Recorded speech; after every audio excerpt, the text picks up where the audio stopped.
So to wrap up our news topics for the week, a few teams in the Eastern Conference are monitoring Paul George this upcoming offseason. It's likely to say that he wasn't offered a max extension with the Clippers, because if he was, most likely he would have signed it by now. And a few teams are monitoring the cap space that they have and what they can possibly pay Paul George, it's a tongue twister, to see if they can get him over on their team. The source didn't list which teams are interested in Paul George. That's what we're going to do. We're going to sit here and guess on where we can see PG go. Got about three of them where I think I could see Paul George going, or more so where I would like to see him go, given they have the money. I don't really know teams' budgets and salaries currently. But one team that I could see pursuing him a little bit, which they pursue a lot of people, is Miami. Yeah, Miami's always in there. Exactly. That's the reason why. Now they're going to do something under Pat Riley's cheap ass? Probably not. It took years to make a trade, and they got Terry Rozier. He fits in. I just want to say he does fit in with their culture because he is the primary defender for the Clippers, and he plays both sides of the ball. And I've heard him talk on his podcast, not the Glaze Bro, but I heard him talk on his podcast about his heat workouts and how much respect he has for the franchise, and that he thinks the culture is real. So that's definitely an option that I could see. Definitely. Number two, I got Cleveland. Cleveland. This depends on if Donovan Mitchell is going to come back or not. If Donovan Mitchell comes back, I can see them making a real push to go for Paul George. Starting lineup of Garland, Mitchell, EG, Mobley, and Jarrett Allen, I think is pretty good. Great defense 3 through 5 there in the starting lineup. Solid bench. Is that realistic bench. though? Can they actually pull something like what are they going to give up then? Like Isaac Okoro? I mean, he's a free agent, is he not? Like Max Strus? I mean, I guess. I don't know. Maybe they can. I don't know their cap situation. But I don't either. That's why that would be an insane lineup though, for sure. Yeah. And then the third team I had got a mixture of two of them. One team that I think that could for sure use them solely for defense and shooting is the Bucks. The Bucks have had some real struggles this season. They could use the defense. You could always use spacing and shooting in defense, no matter what caliber player you are, all-star role player, or no matter how good your team is. I think he could find some success and do pretty well with Milwaukee. And another team in the East is... No, that was it. I didn't have a fourth one. It was just those three. I was going to say a different team off the top of my head, but I was like, nah, that doesn't make sense. But yeah, Miami, Cleveland, Milwaukee, I feel like would be solid landing spots for PG in the Eastern Conference if those were the teams that were monitoring him. That's a very hard word for me to say today. And if they have the cap space to sign him. It's crazy. None of the three you picked were the one I was thinking, and I'm pretty sure the one Victor is going to bring up is also not the one I'm thinking. Let's hear it. You're not thinking Boston, are you? Or do you want me to go? No. I want to go last.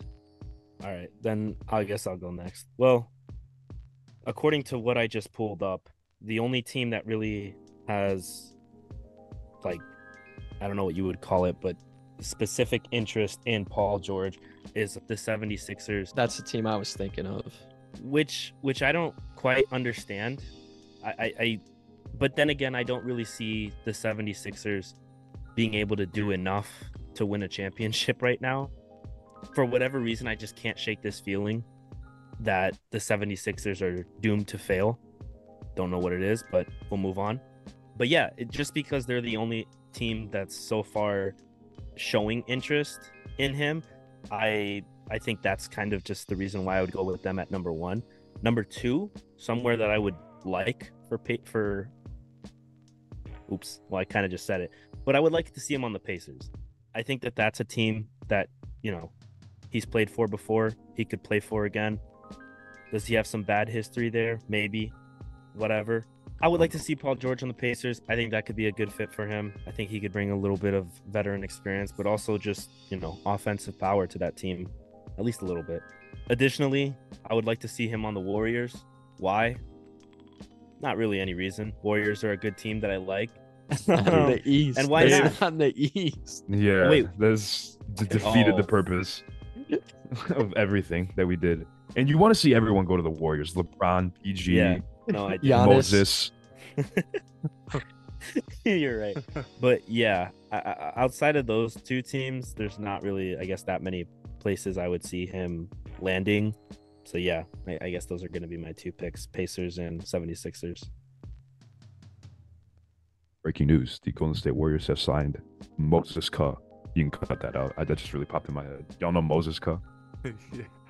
That was kind of funny. I would have left that in. I can re-say it. I had a different team in mind until Kevin said the Cavaliers. I think that's a team that I think would fit really well with Paul George if they keep Donovan Mitchell. I think that 2 through 5 would be nasty defensively, and then offensively it'd help them, because right now that's, I think, a little bit of where the Cavs are struggling. They need another all-star to surround Donovan Mitchell around with, and I think that'd be a good fit with him and Spida there. And then Darius Garland, he's obviously a great point guard too, and I think he's kind of underrated, as I talked in last pod about. But what do you think, Miles? I know you said yours was similar to Daniel. I will say you said 2 through 5 on the Cavs would be strong. That means you consider Donovan Mitchell a good defender, and for that is a sin. Other than that, I was thinking the Philadelphia 76ers. They're sitting 9th currently on defense, going off ESPN.com, and I think that the 76ers are looking for that last piece to put it all together. We saw how scary they were with Jimmy Butler back when they had him running the 3 there. But a trio of an up-and-coming Tyrese Maxey, former MVP, Joel Embiid, perennial all-star Paul George, who's a two-way player. I think that would be... I never take Philly too seriously, no matter what the circumstances.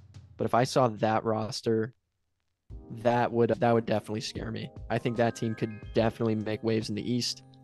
And I think they have the pieces to pull it off. They have the cap space.